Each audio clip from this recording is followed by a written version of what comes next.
اعوذ باللہ من الشیطان الرجیم بسم اللہ الرحمن الرحیم یا ایھا الذین آمنوا لا یحل لکم ان ترثوا النساء کرہا، اے اہل ایمان تمہارے لیے جائز نہیں ہے کہ تم عورتوں کو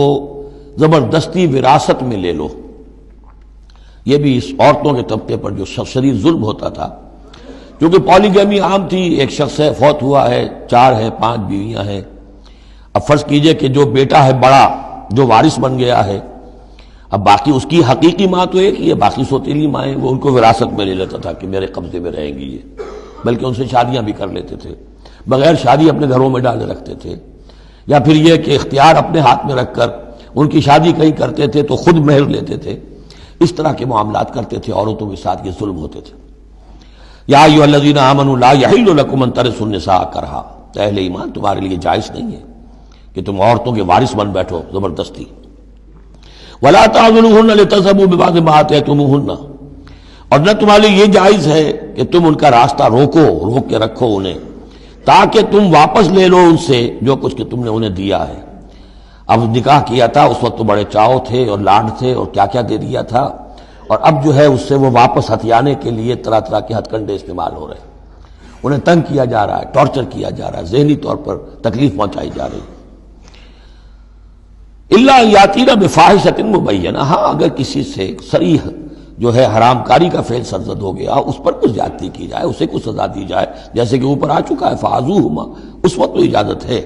اس کے بغیر جو ہے کسی کے اوپر زیادتی کرنا، خاص طور پر اگر نیت یہ ہے کہ میں اس سے اپنا مہر واپس لے لوں۔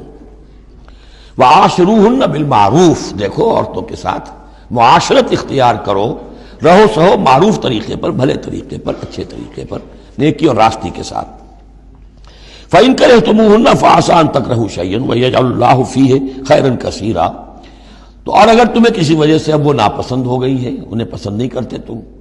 تو ہو سکتا ہے کہ کسی شے کو تم ناپسند کرو، درا حال ہے کہ اللہ نے اسی میں تمہارے لیے خیر کثیر رکھ دیا۔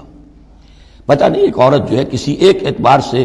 آپ کے دل سے اتر گئی ہے، طبیعت کا میلان نہیں رہا ہے، اس میں اور کون کون سی خوبیاں ہیں، کس اعتبار سے آپ کے لیے وہ خیر کا ذریعہ بنتی ہے، تو اللہ کے حوالے کرو اس معاملے کو، لیکن ان کے ساتھ رکھو معاشرت صحیح، ان کے حقوق ادا کرتے ہوئے۔ ہاں اگر معاملہ ایسا ہو گیا ہے کہ ساتھ رہنا ممکن نہیں ہے تو طلاق کا راستہ کھلا ہے، شریعت اسلامی نے اس میں کوئی تنگی نہیں رکھی ہے، یہ کرسچینٹی کی طرح کا کوئی غیر معقول نظام نہیں ہے کہ طلاق ہو ہی نہیں سکتی، وہاں یہ کہ طلاق کا راستہ کھلا ہے۔ وَإِنْ أَرَدْتُمْ اسْتِبْدَالَ زَوْجٍ مَكَانَ زَوْجٍ، اور اگر تم نے فیصلہ ہی کر لیا ہو کہ ایک بیوی کی جگہ کوئی دوسری بیوی لانی ہے، وَآتَيْتُمْ إِحْدَاهُنَّ قِنْطَارًا، اور ان میں سے کسی ایک کو تم نے ڈھیروں مال دیا ہو، فَلَا تَأْخُذُوهُ مِنْهُ شَيْئًا فَلَا تَأْخُذُوا مِنْهُ شَيْئًا، اس میں سے کوئی شے واپس نہیں لے سکتے، جو مہر دیا تھا وہ ان کا ہے، اب اس میں سے کچھ واپس نہیں لے سکتے۔ أَتَأْخُذُونَهُ بُهْتَانًا وَإِثْمًا مُبِينًا، کیا تم لوگے وہ مہر واپس ان سے ناحق اور صریح گناہ کے طور پر؟ وَكَيْفَ تَأْخُذُونَهُ، کچھ عقل کے ناخن لو، کچھ شعور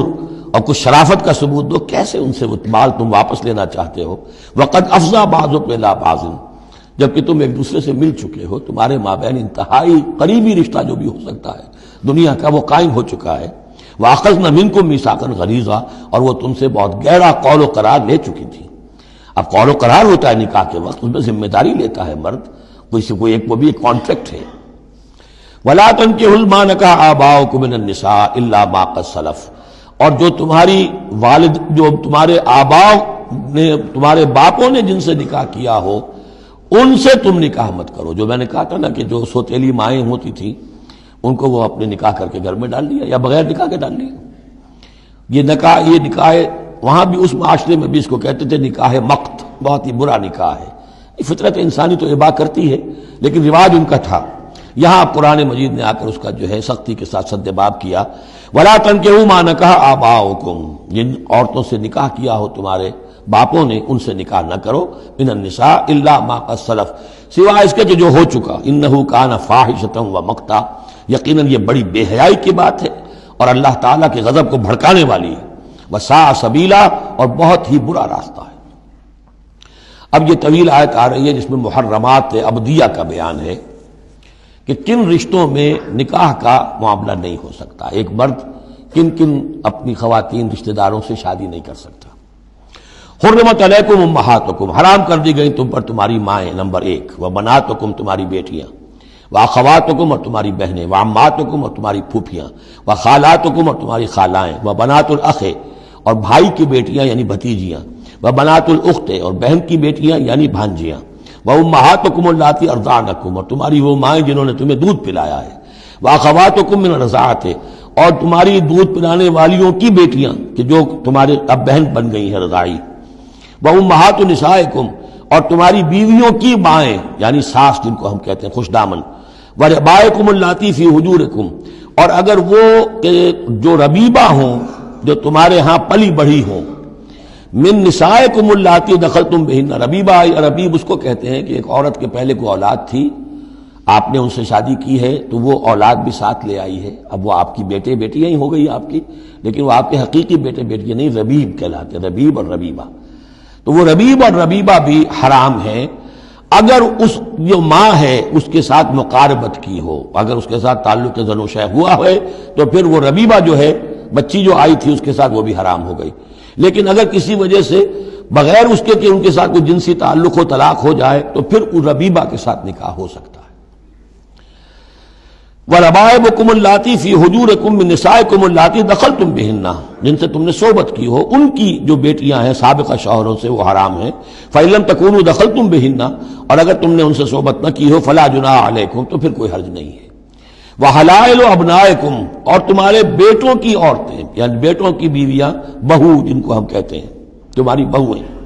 الذین من اصلابکم لیکن بیٹے وہ جو تمہارے اپنے صلب سے ہوں، اپنے صلبی بیٹے،